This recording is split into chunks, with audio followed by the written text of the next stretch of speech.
ನಮಸ್ಕಾರ ಎಲ್ಲರಿಗೂ ಧಾತ್ರಿ ಚಾನಲ್ಗೆ ಸ್ವಾಗತ. ನಾವು ಬ್ರೇಕ್ಫಾಸ್ಟನ್ನು ಯಾವಾಗಲೂ 7ರಿಂದ 9 ಗಂಟೆ ಒಳಗಡೆ ಮಾಡಬೇಕು.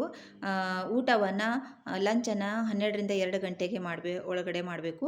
ಡಿನ್ನರನ್ನು ರಾತ್ರಿ ಊಟವನ್ನು ನಾವು 6ರಿಂದ 8 ಗಂಟೆ ಒಳಗಡೆ ಮಾಡಬೇಕು. ಈ ಥರ ಆಯುರ್ವೇದಿಕದಲ್ಲಿ ಒಂದು ಟೈಮ್ ವ್ಯವಸ್ಥೆ ಇದೆ.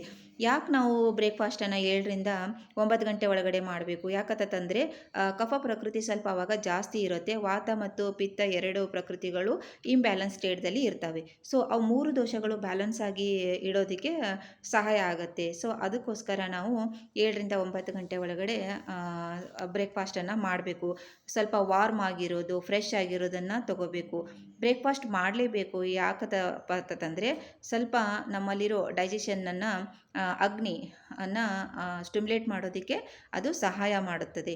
ಸೊ ಮಧ್ಯಾಹ್ನದ ಊಟನ 12 ಗಂಟೆಯಿಂದ 2 ಗಂಟೆ ಒಳಗಡೆ ಮಾಡಬೇಕು. ಯಾಕಂದರೆ ಆವಾಗ ನಮ್ಮಲ್ಲಿರೋ ಡೈಜೆಷನ್ ಕೆಪಾಸಿಟಿ ಜಾಸ್ತಿ ಇರುತ್ತೆ. ಅಗ್ನಿ ತನ್ನ ಪೀಕ್ ಲೆವೆಲ್ದಲ್ಲಿ ಇರುತ್ತೆ. ರಾತ್ರಿ ಊಟವನ್ನು ನಾವು 6ರಿಂದ 8 ಗಂಟೆ ಒಳಗಡೆ ಮಾಡಬೇಕು. ಯಾಕಪ್ಪ ಅಂತಂದರೆ ಬಿಫೋರ್ ಸನ್ಸೆಟ್ ಅರ್ಲಿ ನಾವು ಊಟ ಜಲ್ದಿ ಮಾಡೋದ್ರಿಂದ ಡೈಜೆಷನ್ ಆಗೋದಕ್ಕೆ ತುಂಬ ಸಹಾಯ ಆಗುತ್ತದೆ. ಡೈಜೆಷನ್ ಆಗೋದ್ರಿಂದ ನಮಗೆ ಚೆನ್ನಾಗಿ ನಿದ್ದೆ ಬರೋದಕ್ಕೆ ಸಹಾಯ ಆಗುತ್ತದೆ. ಮತ್ತು ನಾವು ಬೇಗ ತಿನ್ನೋದ್ರಿಂದ ಟಾಕ್ಸಿನ್ಸ್ ನಮ್ಮ ಬಾಡಿ ಒಳಗಡೆ ಸಂಗ್ರಹ ಆಗೋದು, ಅಕ್ಯುಮುಲೇಟ್ ಆಗೋದು ತಪ್ಪುತ್ತೆ. ಬೆಳಗ್ಗೆ ಎದ್ದು ಅಜೀರ್ಣ ಸಮಸ್ಯೆ ಇರೋದಿಲ್ಲ, ಡೈಜೆಷನ್ ಪ್ರಾಬ್ಲಮ್ ಕೂಡ ಇರೋದಿಲ್ಲ. Thank you.